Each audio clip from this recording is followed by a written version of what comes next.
अक्सर स्टूडेंट्स जब अटैचमेंट के बारे में सुन रहे होते हैं तो वो मुझे कहते हैं कि मैम अटैचमेंट और प्यार उसको वो आपस में ही रला मिला समझते हैं, एक ही तो होता है। नो,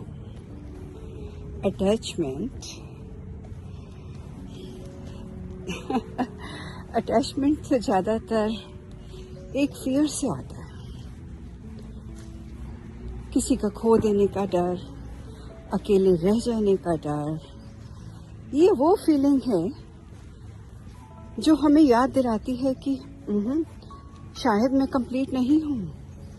इसीलिए अटैचमेंट में नीडलेसनेस की फीलिंग होती है, हम क्लिंगी हो जाते हैं और अक्सर हम अपने पुराने इमोशंस और वुंड्स रिलेशनशिप्स के थ्रू भरने लगते हैं। अटैचमेंट के चक्कर में हम वो भी एक्सेप्ट कर लेते हैं जो हमें हर्ट कर रहा है। कभी कभी टॉक्सिक रिलेशंस में भी हम पड़ जाते हैं, वहीं पे रुके रहते हैं सिर्फ इसलिए कि किसी का साथ छूट ना जाए। अगर ये भी छूट गया तो एक डर, एक भय। और प्रेम, लव तो बिल्कुल अलग होता है फ्रेंड्स। लव में सुकून होता है, प्रेम में स्पेशियसनेस होती है, और जहाँ सांस लेने की जगह होती है वो होता है प्रेम। लव डिमांड नहीं करता, लव तो रिस्पेक्ट करता है। ट्रू लव इनसिक्योरिटी से नहीं आता, हमें समझने की जरूरत है। अगर आप इनसिक्योर हैं तो आप अटैचमेंट में फंसेंगे।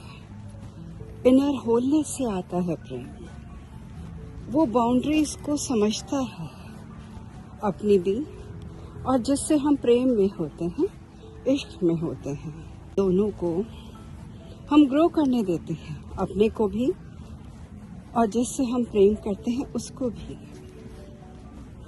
तो बड़ी थिन लाइन है माने तो, पर बिल्कुल जुदा। कंफ्यूजन के साथ रहने से प्रेम नहीं होता, क्लैरिटी के साथ, एक दूसरे को स्पेस देने के साथ, अकेले रहने से भी तो प्रेम होता। जब हम अकेले होते हैं, साइलेंट होते हैं, तब हम एक अलग तरह का प्रेम जागृत करते हैं।